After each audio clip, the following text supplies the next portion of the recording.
ಅನುದಾನ ವಿಚಾರದಲ್ಲಿ ಪ್ರಧಾನಿ ಮೋದಿ ರಾಜ್ಯಕ್ಕೆ ಅನ್ಯಾಯ ಮಾಡ್ತಾ ಇದ್ದಾರಾ? Very important question. ಕೇಂದ್ರ ಬಜೆಟ್ ಬಂದ ಮೇಲೆ ದೊಡ್ಡ ಮಟ್ಟದ ಚರ್ಚೆ ಆಯ್ತು. ಮತ್ತೊಮ್ಮೆ ಮಗದೊಮ್ಮೆ ಮೋದಿ ಅವರಿಗೆ ಜೈ ಅಂತ ಇರುವಂತಹ ಕರ್ನಾಟಕದ ಮತದಾರ ಲೋಕಸಭೆ ಚುನಾವಣೆಯಲ್ಲಿ ರಾಜ್ಯಕ್ಕೆ ಅನುದಾನದ ವಿಚಾರದಲ್ಲಿ ಮೋದಿ ಅವರ ಸರ್ಕಾರ ಅನ್ಯಾಯ ಮಾಡ್ತಾ ಇದೆಯಾ ಅಂತ ಕೇಳಲಾಗಿ ಏನು ಉತ್ತರ ಕೊಟ್ರು? ಹೌದು ಅಂದ್ರ, ಇಲ್ಲ ಅಂದ್ರ, ಗೊತ್ತಿಲ್ಲ ಅಂದ್ರ, ಏನು ಉತ್ತರ ಕೊಟ್ರು ಬನ್ನಿ ನೋಡೋಣ. ಹೌದು, ಅನುದಾನದ ವಿಚಾರದಲ್ಲಿ ರಾಜ್ಯಕ್ಕೆ ಅನ್ಯಾಯ ಆಗ್ತಾ ಇದೆ ಅಂತ 55% ಜನ ಹೇಳಿದ್ದಾರೆ.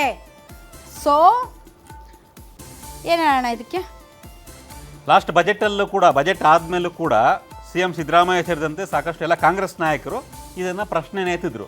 ನಾವು ರಾಜ್ಯ ಸರ್ಕಾರ ಆಲ್ಮೋಸ್ಟ್ 9.7%, 9.8% ನಾವು GST ಕೊಡ್ತೀವಿ. ನಮ್ಮ ಕರ್ನಾಟಕ ಸರ್ಕಾರದಿಂದ ಭಾರತ ಸರ್ಕಾರಕ್ಕೆ ಅಷ್ಟು ಕೊಡ್ತೀವಿ. ನಾವು 100 ರೂಪಾಯಿ ಕೊಟ್ಟರೆ ನಮ್ಗೆ ಕೊಡ್ತಿರೋದು ಬರೀ 7 ರೂಪಾಯಿ 8 ರೂಪಾಯಿ ಕೊಡ್ತಾ ಇದ್ದಾರೆ. ಒಕ್ಕೂಟ ವ್ಯವಸ್ಥೆಯಲ್ಲಿ ಇರುವಾಗ ನಾವು ಎಲ್ಲ ರಾಜ್ಯಗಳಿಗೂ ಕೂಡ ಸಮಾನವಾಗಿ ನಾವು ನೋಡ್ಬೇಕಾಗುತ್ತೆ.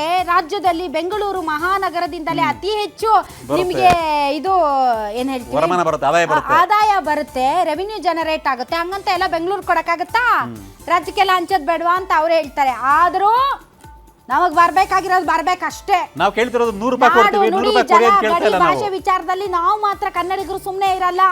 ಅದು ಮೋದಿ ಅವರಾಗಿರ್ಬೋದು, ಸಿದ್ದರಾಮಯ್ಯನವರಾಗಿರ್ಬೋದು, ಕುಮಾರಸ್ವಾಮಿ ಅವರಾಗಿರ್ಬೋದು, ಯಾರೇ ಆಗಿರ್ಬೋದು, ರಾಜ್ಯ ಅಂತ ಬಂದಾಗ, ರಾಜ್ಯದ ಹಿತ ಅಂತ ಬಂದಾಗ ನಾವೆಲ್ಲರೂ ಎಚ್ಚೆತ್ಕೋತೀವಿ.